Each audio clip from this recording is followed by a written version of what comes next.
The Cook County Courthouse had seen its share of ugly divorces, but the one unfolding in courtroom 14B on that gray Tuesday morning carried a particular kind of cruelty, the kind performed for an audience. Damon Thackeray sat at the petitioner's table with his ankles crossed and his collar unbuttoned just enough to suggest he had better things to do. His attorney, a sharp-featured woman with a Hermes briefcase, shuffled documents with a precision that made everything look inevitable. Beside her, stacked in neat columns, were the financial disclosures Damon had spent 6 months preparing. A demolition blueprint dressed up as paperwork. Ramona Dawson sat alone at the respondent's table. She had dressed carefully that morning. Navy blazer, pressed slacks, the pearl earrings her grandmother left her. She thought if she looked composed, maybe she'd feel it. But her hands gave her away, both of them wrapped around the strap of the tote bag she'd borrowed from a neighbor, because Damon had frozen their joint accounts 2 months ago and quietly removed her access to everything else. Not by force, just by incrementally closing doors until she couldn't identify the exact moment things stopped being hers. The gallery buzzed with low whispers. She recognized Damon's CFO in the 4th row. His director of communications sat behind him. They weren't here out of loyalty. They were here to watch. Damon glanced over his shoulder, caught someone's eye, and smiled. Then he turned to address the room in the easy, carrying voice of a man who had never once doubted he was worth listening to. Your Honor, before we proceed, I just want to note for the record that my wife appears to have no legal representation. He gestured toward Ramona with an open hand, the way you'd gesture at a malfunctioning piece of machinery. We're about to discuss a settlement worth several $1,000,000, and she's sitting there alone.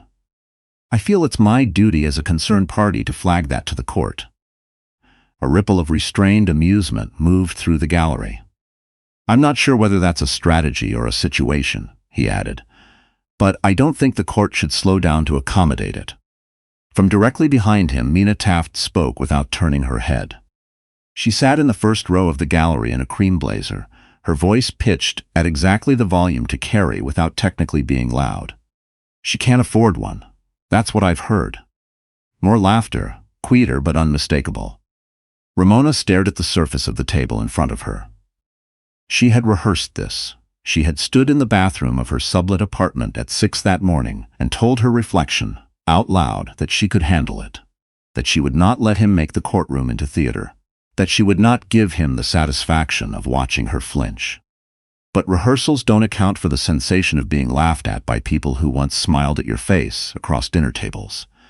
They don't account for the specific helplessness of watching someone dismantle your life while you have nothing but your own hands and whatever composure you can keep stitched together. She had called 4 law firms over the past 2 months. 3 hadn't called back. The 4th had consulted with her for 2 hours and then sent a politely worded email declining to proceed. She still didn't know why. She inhaled. She was about to speak. The doors at the back of the courtroom swung open. Not apologetically, the way doors open when someone is late and mortified about it. They opened like a statement. A man walked in from the corridor, tall, gray at the temples, wearing a dark charcoal suit with the quiet gravity of someone who did not need to raise his voice to fill a room. He moved down the center aisle without hurrying. His footsteps were steady and even. Every head in the gallery turned as he passed. The way heads turn when some shifts in the atmosphere before anyone can name what changed. He reached the respondent's table, set a slim leather portfolio on its surface, and addressed the judge without preamble. Your Honor, my name is Silas Farrow. I'll be representing Dr. Ramona Dawson as of this moment. The gallery went still. Then Damon Thackeray's smile disappeared. His attorney sat up straighter, not from courtesy, but from recognition. Silas Farrow had served 12 years as a federal judge in the Northern District of Illinois. He had argued before the Supreme Court twice. His name appeared in 3 textbooks currently assigned at the top 5 law programs in the country. His presence in any courtroom had a history of changing outcomes. Ramona turned toward him slowly. He was close enough that she could see the careful stillness of his face, the fine lines at the corners of his eyes, and something stirred in her chest, a fragment of something very old. A seminar room at the University of Chicago. red pen in the margins of her research papers. Not corrections, but questions. Better questions than she'd thought to ask herself. The kind of professor who treated your thinking like it was worth taking seriously. It couldn't be. "Who called you?" she managed, barely above a whisper. He didn't look at her yet. He addressed the bench. "I apologize for the timing, Your Honor. My appearance has been filed with the clerk." He passed a document forward. "I'm prepared to proceed whenever the court is ready." The judge reviewed it. "The court will allow it. We'll take a short recess." Damon was on his feet. "This is a delay tactic. She can't just—" "She didn't do anything, Mr. Thackeray," Silas said, turning toward him with the mild patience of someone who had ruled from a federal bench for over a decade. "I walked in, and I'd suggest you reserve your energy for the proceedings." Damon's jaw set hard. Something moved behind his eyes. "I know who you are." "Good," Silas said. "Then we're all on the same page." In the marble corridor outside courtroom 14B, Ramona pressed her back against the cool stone wall and tried to organize what was happening into something her mind could hold. Mina Taft clicked past in stilettos without looking at her. Damon emerged a minute later, his attorney at his elbow, speaking low and urgent into his ear. He stopped when he saw Silas standing near the windows. He stared at him for a long moment. "Then, whatever she promised you, your involvement won't change the outcome." "She promised me nothing," Silas said, "and your confidence in that outcome is misplaced." Damon turned and walked away, phone already at his ear. When the corridor thinned, Silas turned to Ramona. "I know you have questions. You stopped answering my emails." She was careful to keep her voice level. 4 years ago, you just stopped. I thought I'd done something wrong. I thought. You hadn't done anything. His voice was certain in the way that only truth manages to be. Damon intercepted my responses. He also sent messages from an address close enough to mine that you wouldn't question them, declining further contact on my behalf. He looked at her steadily. "By the time I understood what had happened, you'd been moved away from every person who might have helped you." She pressed her thumbnail into her palm, not from pain, but from the need to feel something solid. "Why now?" "A colleague filed a brief last month. Your name appeared in a footnote." He said it plainly, without drama. "Once I knew where you were, I started pulling at the case. 2 weeks was enough to see the shape of it." Something quieted in his expression. "You deserved someone standing here 3 years ago. I'm sorry it took this long." She looked down at the borrowed tote bag in her hands. "He's going to say I'm unstable. He's been building that narrative for months. He has access to medical records, private ones. I don't know how." "He forged a medical authorization form," Silas said. "Signed your name to it to obtain confidential therapy records. That's a federal offense. And it has the interesting effect of opening the door to evidence that would otherwise have been excluded from these proceedings." She lifted her eyes. "Trust me today," he said. "That's all I'm asking right now." When court reconvened, Damon's attorney moved with confidence, building a portrait of Ramona as professionally adrift, financially dependent, a woman who had contributed little to a marriage funded entirely by her husband's success. Silas rose before she finished the second sentence. "Your Honor, what counsel is describing as professional instability is the standard career structure of an academic researcher. Dr. Dawson holds a doctorate from the University of Chicago, has published peer-reviewed work in 3 different journals, and relocated from a funded fellowship in Boston, specifically at Mr. Thackeray's request." He set 3 folders on the bench. "I also have documentation of something else." The judge opened the first folder. His expression did not change dramatically, but it changed. "These are letters sent by Mr. Thackeray to the directors of 3 research institutions where Dr. Dawson held appointments. In each, he expressed concern about her, and I'm quoting directly, emotional volatility and a documented history of professional instability. Each letter preceded a decision not to renew her appointment. None of the institutions informed Dr. Dawson that the letters existed." The quiet in the courtroom shifted. It was no longer the quiet of people watching something entertaining. It was the quiet of people understanding something they hadn't expected to understand. Ramona held her posture and kept her eyes forward. She had cried after each of those non-renewals. had spent months asking herself what she had done wrong, what was broken in her, what she lacked that other researchers seemed to possess. Damon had held her through each one. He'd said she was too sensitive for academia, that she'd been unlucky, that she needed to think honestly about what she was actually suited for. He had made it easy, patient and gentle, for her to stop trusting her own judgment and start trusting his. Silas clicked the remote in his hand. A monitor on the side wall lit up. An audio file began to play. Damon's voice, recognizable in its easy confidence, speaking to someone on speakerphone. She's never going to find the Cayman accounts. She's brilliant in a seminar room and useless everywhere else. 6 months after this is done, she'll be living on her sister's couch. Just keep the research IP buried in the Delaware LLC. If the SEC comes looking, they'll find her name, not mine. The gallery erupted. Damon was on his feet before the clip finished playing.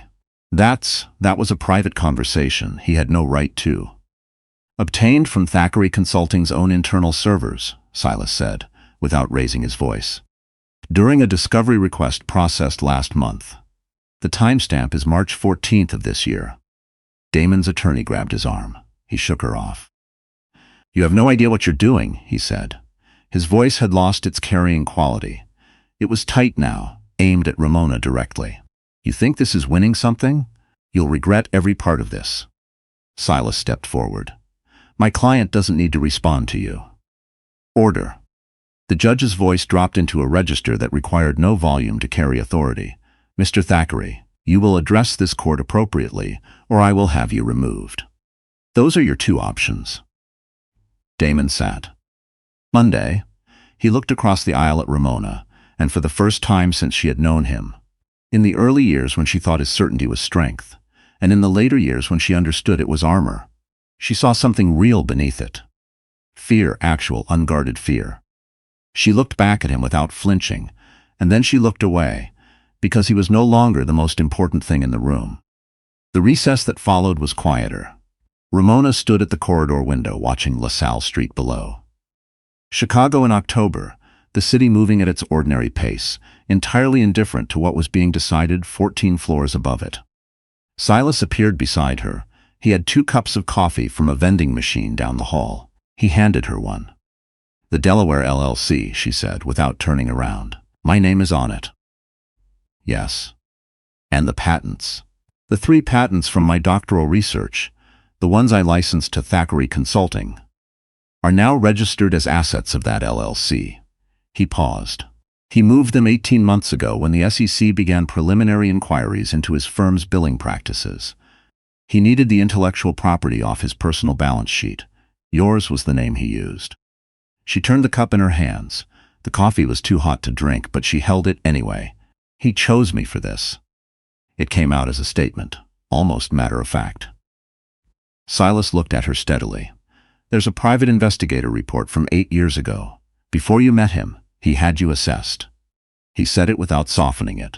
The report describes you as, and I'm reading from the document, a high-value candidate for a structured relationship due to professional ambition, limited immediate family proximity, and a demonstrated pattern of self-reliance following early social isolation. He wasn't looking for a partner. He was looking for someone capable enough to build assets he could leverage, and isolated enough that no one would come looking. The sound Ramona made lasted less than a second. It was not a laugh and not a sob. It was the sound of something very old and very heavy being finally set down. Then she stood up straighter. He thought he'd calculated correctly, she said. He had calculated correctly. He just hadn't included one variable in his model. Silas's voice was even but not cold. What happens when the person he chose decides she's done surviving and starts to fight? She looked at the city below, at the ordinary traffic on an ordinary street, at the skyline she'd stared at from Damon's window for 7 years, half convinced it belonged to him the way so many things had seemed to. It was just a city. It belonged to everyone. Let's go back in, she said. The final session of the hearing was measured and systematic. The judge had reviewed the full record. He summarized the evidence in the clipped language of someone who had seen elaborate deceptions before, but found this one unusually thorough. The forged medical authorization, The letters to research institutions, the offshore accounts excluded from financial disclosure, the shell company registered under the respondent's name without her knowledge, and the private investigator's report documenting a relationship that had been engineered rather than formed. Damon's attorney filed 3 objections during the ruling. The judge sustained none of them. When the decision came, it came in full.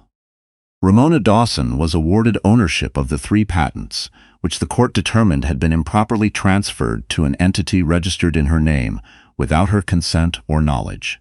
She was awarded restitution for documented lost professional income, calculated from the correspondence submitted into evidence.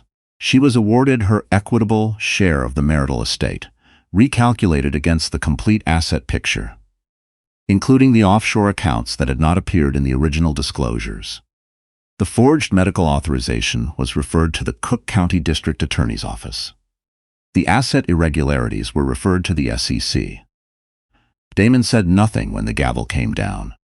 He sat very still, and Ramona watched him the way you watch a storm pass from behind glass, with the particular relief of someone who has been afraid of the weather for a long time and has finally made it inside.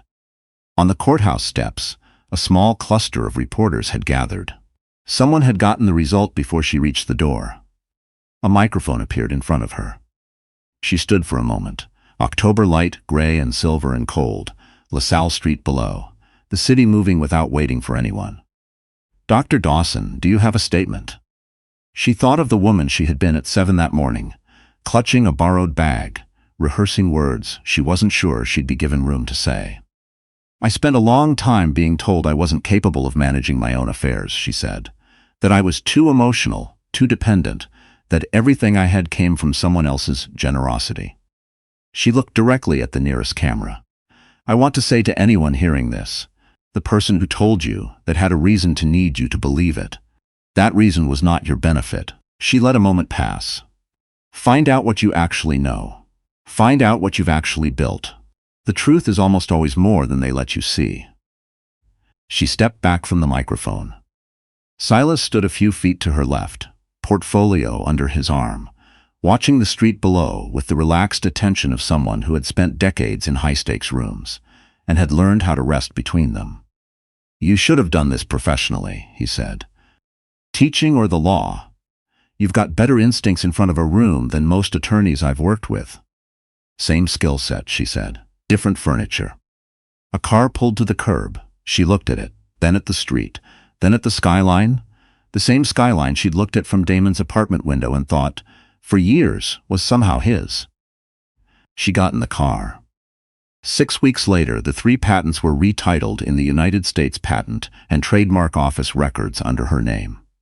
The confirmation arrived on a Wednesday morning as an email she read in a hallway at Northwestern, between sessions of a guest seminar she was teaching.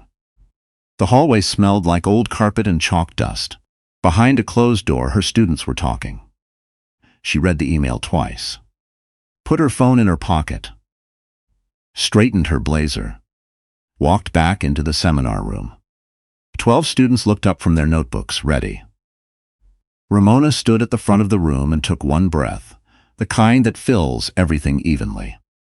"Okay," she said, "where were we?" She knew exactly where they were. She always had. She had just spent too many years inside a room where someone worked very hard and very patiently to make her doubt it. She didn't intend to make that mistake again.